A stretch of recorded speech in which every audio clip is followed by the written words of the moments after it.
জয় যিশু। আজ ২৯শে সেপ্টেম্বর।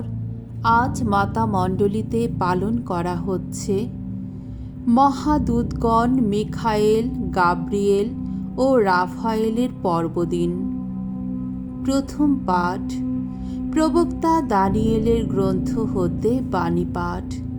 ৭ অধ্যায় ৯ থেকে ১০ পদ, ১৩ থেকে ১৪ পদ। অসংখ্য স্বর্গদূত ঈশ্বরের সেবা করেন।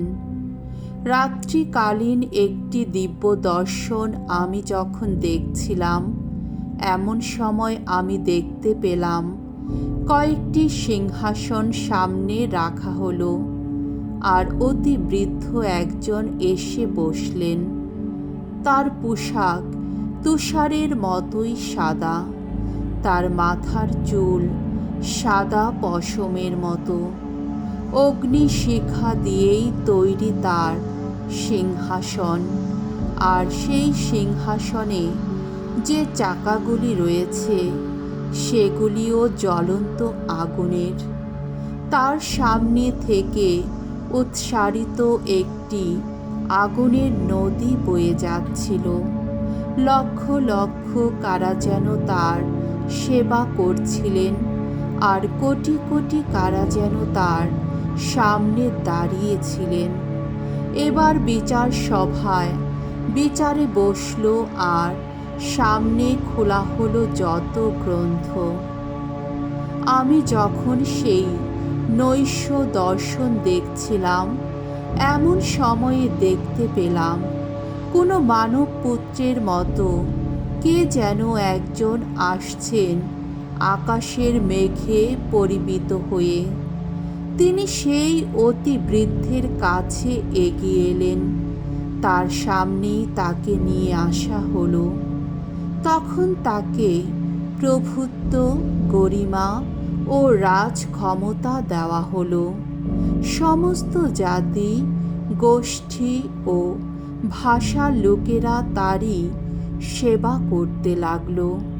তার প্রভুত্ব সে তো চিরকালেরই প্রভুত্ব, তা লোপ পাবার নয়।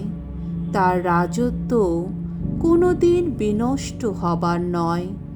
প্রভুর বাণী। ঈশ্বরকে ধন্যবাদ। সাম সঙ্গীত ১৩৮ অধ্যায় ১ থেকে ৫ পদ। ধুয়ো। সকল স্বর্গদূতের সাম গাইব প্রভুর গুণগান। ওগো ভগবান, মন প্রাণ দিয়ে গাইব তোমার গুণগান। দেবকল্প যারা, তাদের সামনে এই সামগান তোমায় শোনাবো আমি। তোমার পবিত্র মন্দিরের দিকে মুখ করে আভূমি প্রণত হব আমি। তোমার বিশ্বস্ততা, তোমার দয়ার জন্যে গাইব তোমার নামেরই গুণগান। তোমার নামটি, তোমার অঙ্গীকার তুমি তো করেছ মহান সব কিছুরই যে। যখনই ডেকেছি তুমি তো দিয়েছ সাড়া।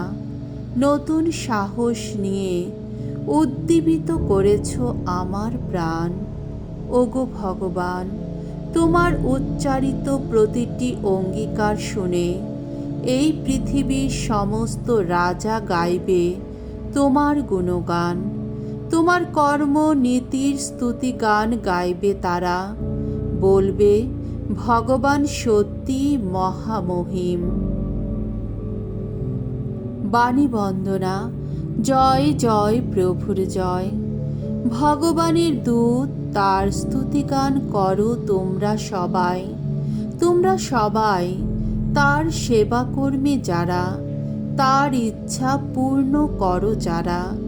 জয় জয় প্রভুর জয়। মঙ্গল সমাচার। যোহন রচিত মঙ্গল সমাচার ১ অধ্যায় ৪৭ থেকে ৫১তম পদ। তোমরা একদিন দেখতে পাবে মানব পুত্রের ওপরে দেবদূতেরা স্বর্গে উঠে যাচ্ছেন, আবার নেমে আসছেন। নাথানাইলকে আসতে দেখে যিশু তার সম্বন্ধে বললেন, ওই দেখো একজন খাঁটি ইসরায়েলীয়, যার মধ্যে কোনো ছলনাই নেই। নাথানাইল জিজ্ঞেস করলেন, আপনি কি করে আমাকে চিনলেন? উত্তরে যিশু তাকে বললেন, ফিলিপ তোমাকে ডাকবার আগে তুমি যখন সেই আঞ্জির গাছের তলায় ছিলে, তখনই তোমাকে আমি দেখেছিলাম। নাথানাইল উত্তর দিলেন, গুরু, আপনি সেই ঈশ্বর পুত্র, আপনি ইসরায়েলের সেই রাজা। উত্তরে যিশু তাকে বললেন, তোমাকে সেই আঞ্জির গাছের তলায় দেখেছি এই কথা বললাম বলেই কি আমার উপর তোমার এমন বিশ্বাস জন্মালো? এর চেয়ে কিন্তু অনেক বড় কিছুই দেখতে পাবে তুমি।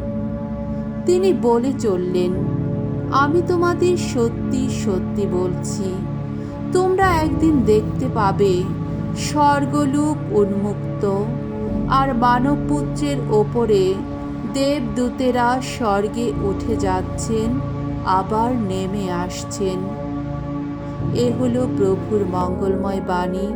খ্রিস্ট প্রভু তোমার প্রশংসা হোক।